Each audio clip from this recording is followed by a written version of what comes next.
Hi guys, welcome back to my YouTube channel. My name is Yemisi, and if you're seeing my face for the first time, subscribe and join the family. Hit the notification bell so that each time I post a video you will be notified. So guys, one of the most watched video on my channel right now for Canada study visa is the video I made. I'm gonna just show the thumbnail somewhere here. It's the video I made regarding how I got approved after being rejected the first time for study visa in Canada. And I've seen a lot of people ask me, okay, so I can see how you got approved after you were rejected, but can you show us step by step how to apply for a Canadian study visa? That is why I'm making this video for you. This video will be divided into 4 parts. The first part is me talking about eligibility, how to know that you're eligible for a study visa in Canada. The second part would be documents to apply, the right documents to attach to your application. The third part will be how to apply, the link for applying, everything you need to know. And then the fourth part is what to do after you have applied.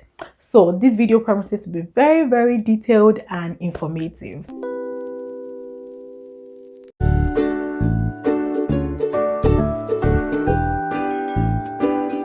All right, so of course, to get a study visa, it means that you are not a citizen of that country. So for Canada study visa, you need it if you're an international student, if you've never lived here before, you know, just so that it gives you that pass to be able to enter into Canada to study. In case you see me looking down, it's because I'm trying to ensure that I do not miss out on any point in my book. A quick disclaimer quickly, I am not an immigration consultant, neither am I an agent.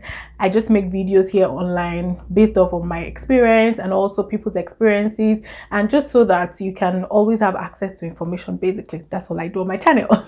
Because of the current pandemic situation in the world, you guys know that it's a little bit different right now. So if you are 18 and above, then you must be fully vaccinated before you can come into Canada. So I'm making this video specifically for those people that are trying to apply for visa in 2022, because of course there are some things that have changed from when people used to apply for Canada study visa. So one of the eligibility is that if you know that you are older than 18 or you're 18 and above, then you must be fully vaccinated. You can only be exempted if you are below 18. Also, I want to quickly chip it in here to let you know that I'll advise that you apply for your study visa online because it's usually faster. I know that it might not really work in the current situation of the world right now, COVID. People's processing time have been like so long, so applications takes up to like 6 months, 12 months, I understand, but trust me when I say that it is still better for you to apply online than for you to apply via the paper-based application.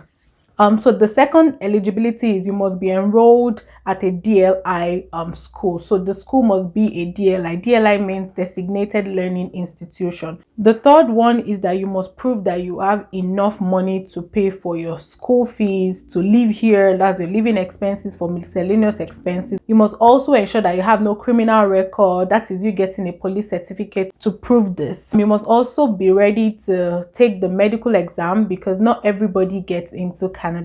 When you take the medical test, they are able to know whether you can come into Canada or not. That's like the admissibility part of the application. The last one is that you must be ready to prove to the visa officer that you will leave Canada when your study permit expires. Note, you have 90 days after your study visa expires in Canada. That 90 days is usually the period where you have to like pack your things and get ready to go. But after coming into Canada, if you find the place interesting for you, or you feel like you want to make Canada home or stay a bit longer in Canada before going back to your home country, then you can apply for the postgraduate work permit, which is also called the PGWP. Yes.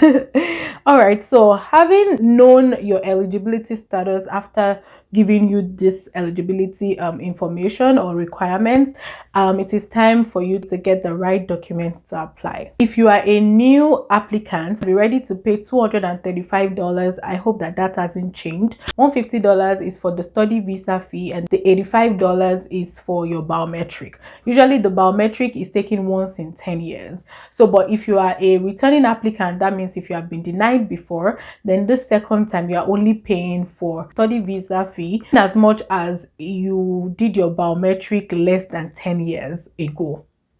So that's out of the way. So the first document that you need is your proof of acceptance. So usually when you apply for your admission, you get an offer letter, which is also called your proof of acceptance. It's usually either unconditional letter or conditional letter, but I would tell you to always make sure that is unconditional letter. If you see admission letter or your offer letter and it's a conditional letter, try to reach out to the school to know what documents they are waiting for or whatever, because usually it kind of raises the eyebrows of the visa officer. The next document that you need is your proof of identity. So we already explained that before you can apply for study visa, it means that you are not a Canadian citizen, right? So the passport or the document that allows you to travel outside your country, which is your international passport, is needed at this point to show as for the proof of identity. Also, you need a digital photograph.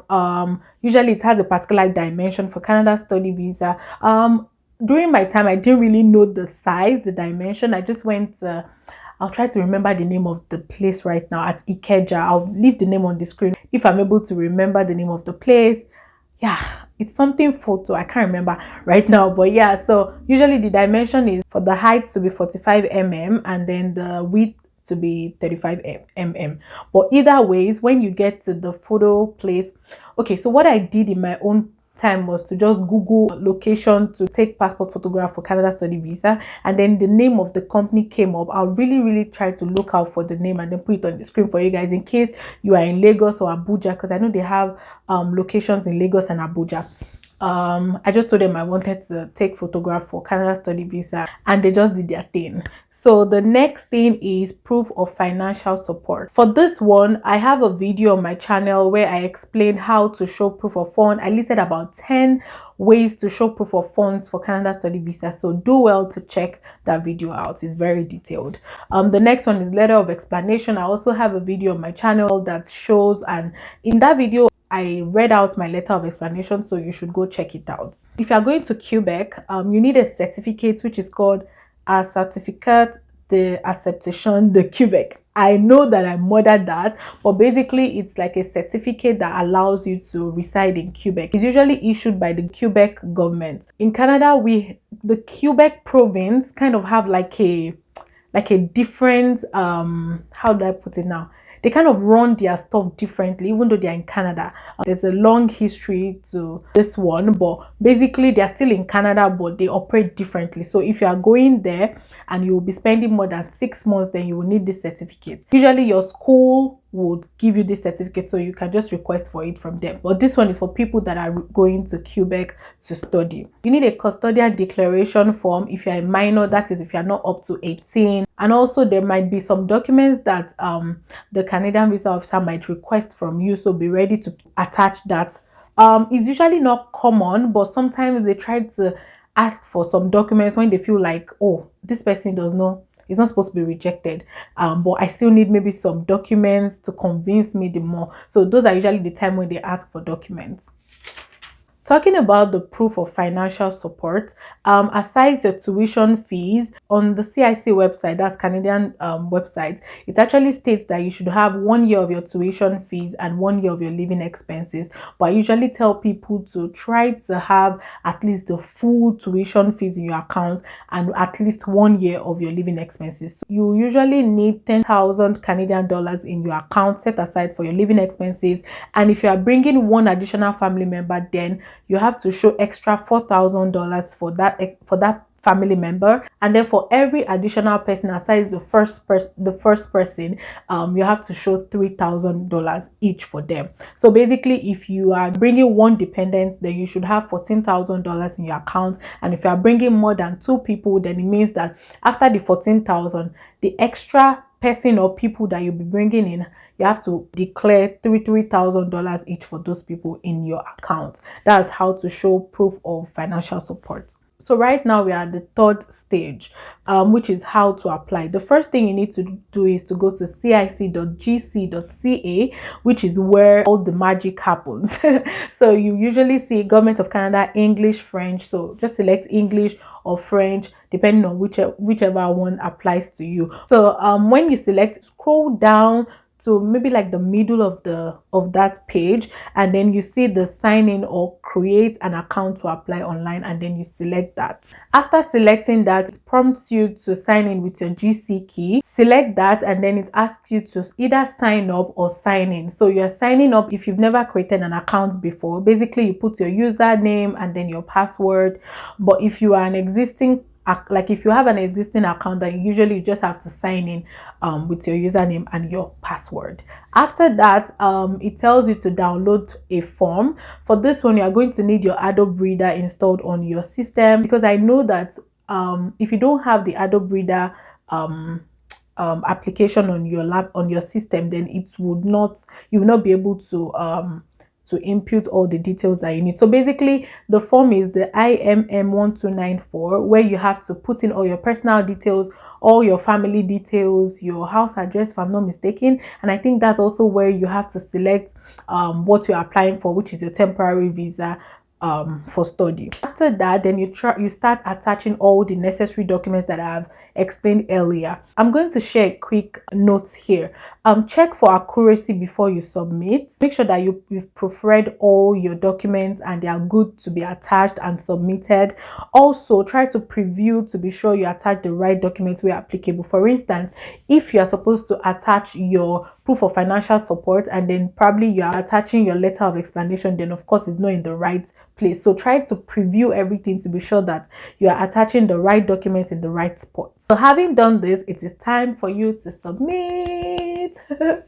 Then we go to the fourth stage, which is the last stage. So this stage is after you've applied. So after hitting the submit button on the link on the website, then the first thing you need to do is to wait for the email that prompts you to go for your biometric. So this email usually comes in within 2 to like 10 days. You should get it in your email, the email you have provided in your account. And I'm going to leave the address for the visa application center for Lagos and Abuja in the description box, so make sure to check it out. So that's where you basically go to do your biometric. I cannot remember what exactly they needed, but I know I took my international passport, then I took the letter I got in my mail to go for my biometric. That's what I took. Because you've already paid for the $85, you don't have to like hold any cash basically. But I know I made a photocopy, so I'm thinking I made 2 photocopies of my international passport when I got there. So you could just make your photocopy before you go there, because of course it's usually more expensive in the visa application center. So the next thing for you now is to wait for your medical request. Trust me when I say I'll advise that you do the upfront medical, just because it saves you the stress of waiting for medical requests and blah blah blah. In my opinion, and I may be wrong, in my opinion, I just feel like, why not just attach all the documents and just be waiting for your passport request mail? So yes, I'm also going to leave the link. So irrespective of whether you are waiting for the medical request or you are doing the upfront medical, it is still the same hospital that you use. And the hospitals that are recognized in Nigeria is the IOM and Q Life. So I'm going to leave the addresses for Lagos and Abuja, that's for IOM and Q Life respectively, in the description box also, so make sure to check that out. After that, then you wait for your approval letter, where you get the passport request mail, basically telling you that, oh, your application for study visa is now approved. Kindly send your passport request to, of course, the visa application center. Because of the COVID situation, you cannot go in person to submit the passport request and then your passport at the VAC office in Lagos or Abuja, depending on where you reside. But I know that you have to send it through a courier service in Nigeria. Then I used the UPS office in Bagada to send my passport, and I sent it to Abuja because at the time the Lagos VAC office was delaying a lot of passport requests and I needed to leave Nigeria ASAP. So after that, you get your LOI, which is your letter of introduction that you need to present at the airport, and also your counterfoil drops in your email. So basically, once you've sent your passport request and your passport itself, that's your international passport, once you send that, then you start getting a lot of emails just updating you on where your ID card has gotten to, the tracking number, basically all of those things. And once you get your passport stamped and delivered to your house, it is time to travel. this stage, all you need to do is to watch my video on what you need to bring to Canada. And also I have a video on immigration arrival questions that you're going to be asked during the COVID period. Like I said, things have changed. For this COVID period, you need to show your arrive can, all of those documents. I have 2 videos for you, things to bring to Canada when traveling to Canada, and also Canada immigration arrival questions at the airport during COVID. So those 2 videos, make sure to check out for them. And then when you get to the Canada airport here in Canada, depending on where you land, whether Toronto or Quebec, or I can't remember the third place right now, but either ways, you get your study permit at the port of entry. So the difference between your study visa and your study permit is that the study visa is what you get, that's the stamp you get on your international passport, allowing you to leave your home country to the destination you are going to, in this case Canada. And then the study permit is what you get, like A4 letter stating that you are eligible to reside temporarily in Canada, and also that you can work, or if you, in case your program do not need you to work, then they will state it there that, oh, this person is eligible to reside but cannot work. But most of the time I think it's there for you to work. That's the major difference. So guys, I've come to the end of this video, and I hope that you understand everything that I've said. I hope that it answers your questions, and I hope that right now you are more confident and comfortable to apply for your study visa online. I'll be looking out for your questions in the comment section if you have any. Don't forget to like, share, and subscribe to this channel. Liking helps the video to go more viral. Sharing also helps to make more people to be aware of this video, because of course help others, right? And subscribing also lets my channel to grow, and also, you know, we're a family now. Let's keep growing. We are on our way to 10,000 subscribers, and I cannot wait to celebrate 10,000 subscribers with you guys. So why not share, subscribe, like, and also hit the notification bell. I understand that lately YouTube has been doing anyhow, but hit the notification bell so that every time I post a video you will be notified and you will not be late to the party. Okay, I'll see you guys in my next video. Bye.